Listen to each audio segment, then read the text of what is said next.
Livre des Proverbes, chapitre 28. Le méchant prend la fuite sans qu'on le poursuive, le juste a de l'assurance comme un jeune lion. Quand un pays est en révolte, les chefs sont nombreux, mais avec un homme qui a de l'intelligence et de la science, le règne se prolonge. Un homme pauvre qui opprime les misérables est une pluie violente qui fait manquer le pain. Ceux qui abandonnent la loi louent le méchant, mais ceux qui observent la loi s'irritent contre lui. Les hommes livrés au mal ne comprennent pas ce qui est juste, mais ceux qui cherchent l'Éternel comprennent tout. Mieux vaut le pauvre qui marche dans son intégrité que celui qui a des voies tortueuses et qui est riche.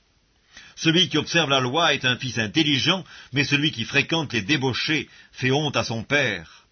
Celui qui augmente ses biens par l'intérêt et l'usure les amasse pour celui qui a pitié des pauvres. Si quelqu'un détourne l'oreille pour ne point écouter la loi, sa prière même est une abomination.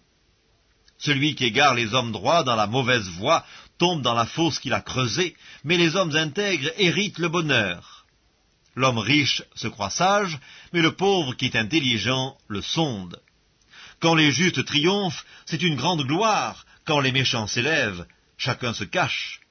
Celui qui cache ses transgressions ne prospère point, mais celui qui les avoue et les délaisse obtient miséricorde.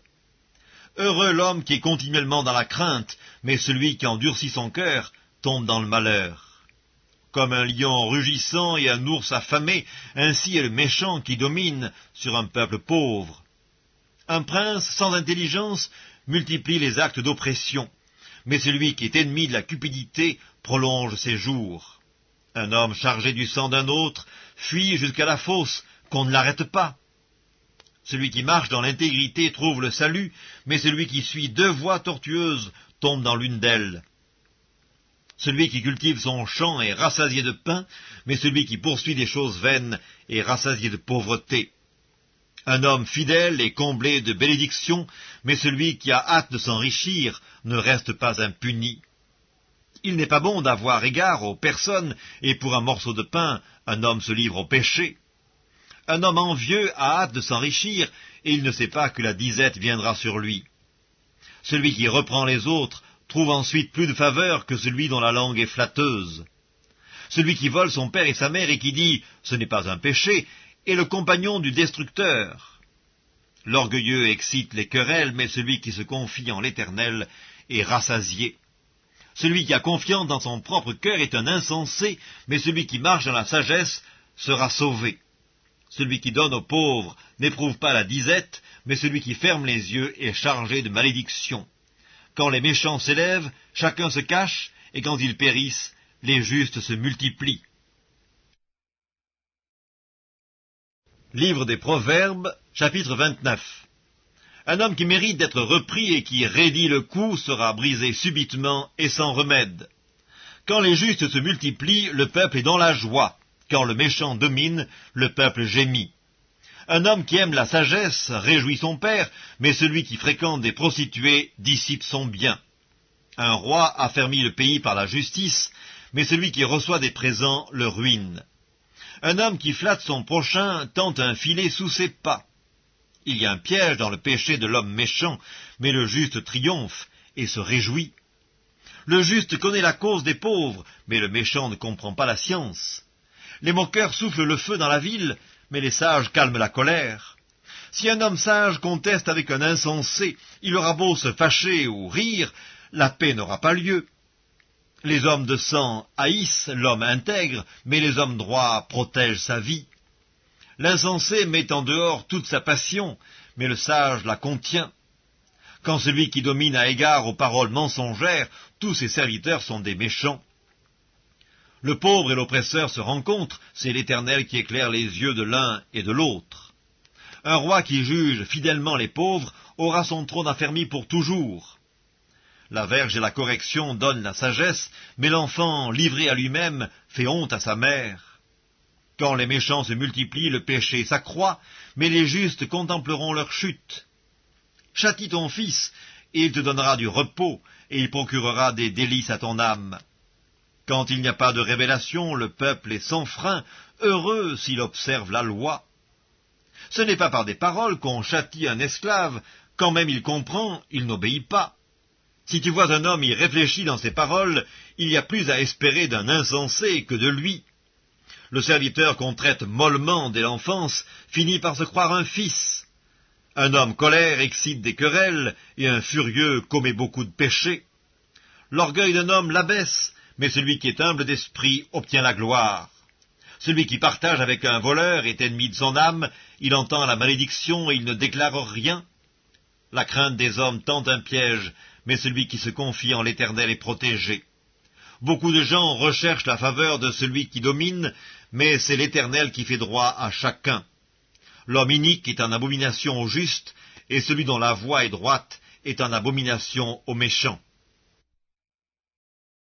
Livre des Proverbes, chapitre 30.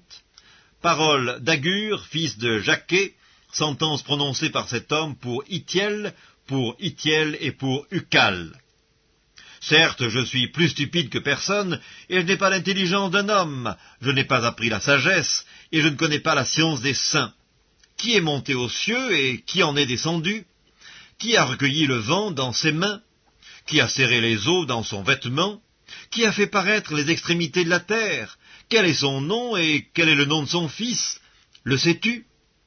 Toute parole de Dieu est éprouvée. Il est un bouclier pour ceux qui cherchent en lui un refuge.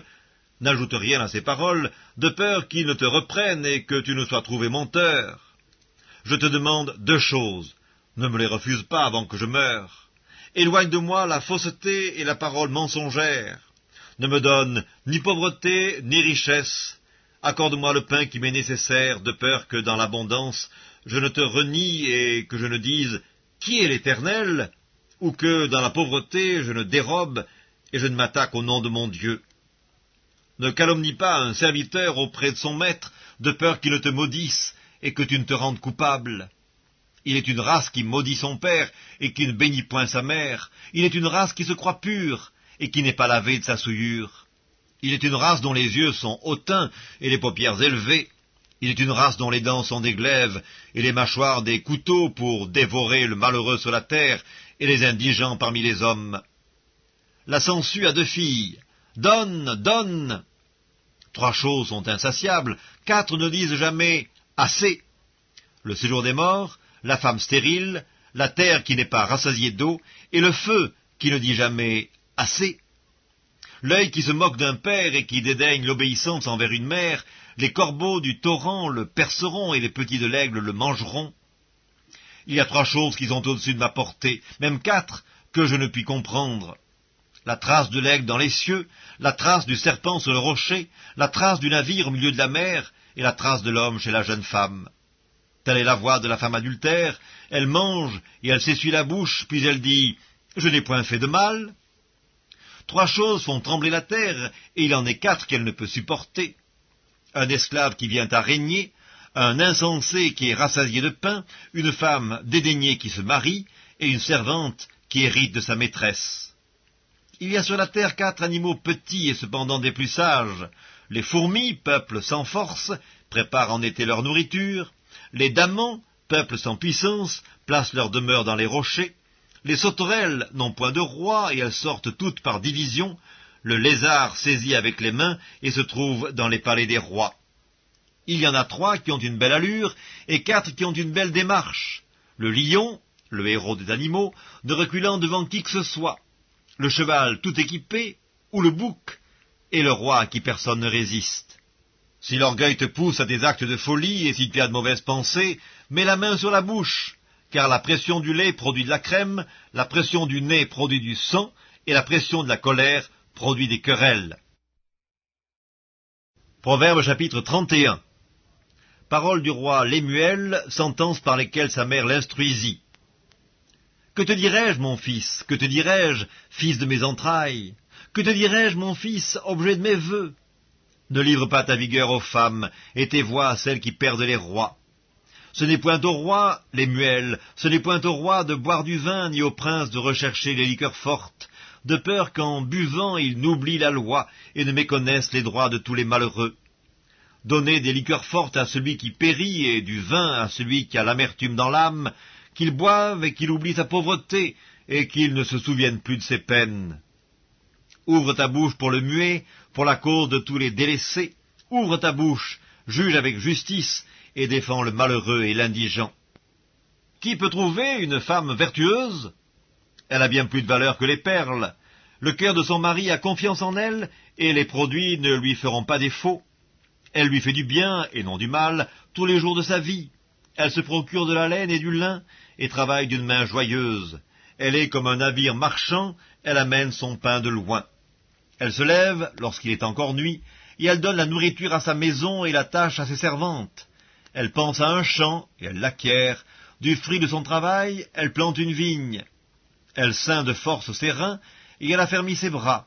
Elle sent que ce qu'elle gagne est bon, sa lampe ne s'éteint point pendant la nuit. Elle met la main à la quenouille, et ses doigts tiennent le fuseau.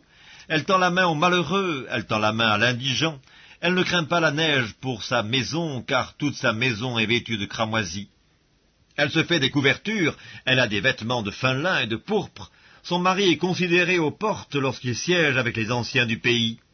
Elle fait des chemises et elle les vend, et elle livre des ceintures aux marchands. Elle est revêtue de force et de gloire, elle se rit de l'avenir. Elle ouvre la bouche avec sagesse, et les instructions aimables sont sur sa langue. Elle veille sur ce qui se passe dans sa maison, et elle ne mange pas le pain de paresse. Ses filles se lèvent et la disent heureuse. Son mari se lève et lui donne des louanges.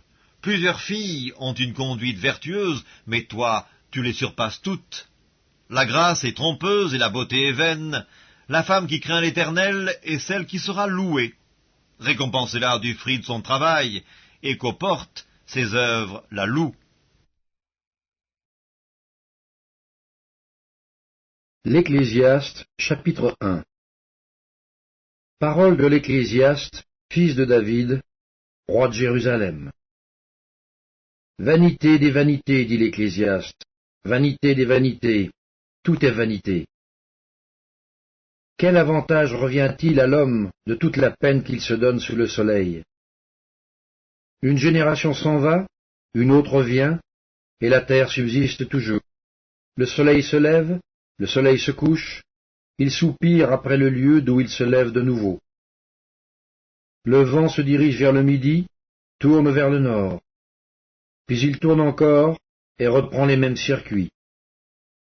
Tous les fleuves vont à la mer, et la mer n'est point remplie. Il continue où il se dirige. Toutes choses sont en travail au-delà de ce qu'on peut dire. L'œil ne se rassasie pas de voir, et l'oreille ne se lasse pas d'entendre.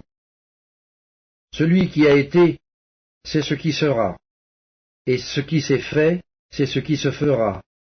Il n'y a rien de nouveau sous le soleil. S'il est une chose dont on dise « Vois ceci, c'est nouveau », cette chose existait déjà dans les siècles qui nous ont précédés. On ne se souvient pas de ce qui est ancien, et ce qui arrivera dans la suite ne laissera pas de souvenir chez ceux qui vivront plus tard. Moi, l'Ecclésiaste, j'ai été roi d'Israël à Jérusalem. J'ai appliqué mon cœur à rechercher et à sonder par la sagesse tout ce qui se fait sous les cieux. C'est là une occupation pénible, à laquelle Dieu soumet les fils de l'homme. J'ai vu tout ce qui se fait sous le soleil, et voici, tout est vanité et poursuite du vent. Ce qui est courbé ne peut se redresser, et ce qui manque ne peut être compté. J'ai dit en mon cœur, voici, j'ai grandi et surpassé en sagesse tous ceux qui ont dominé avant moi sur Jérusalem. Et mon cœur a vu beaucoup de sagesse et de science. J'ai appliqué mon cœur à connaître la sagesse et à connaître la sottise et la folie. J'ai compris que cela aussi sont. Car avec beaucoup de sagesse, on a beaucoup de chagrin, et celui qui augmente sa science augmente sa douleur.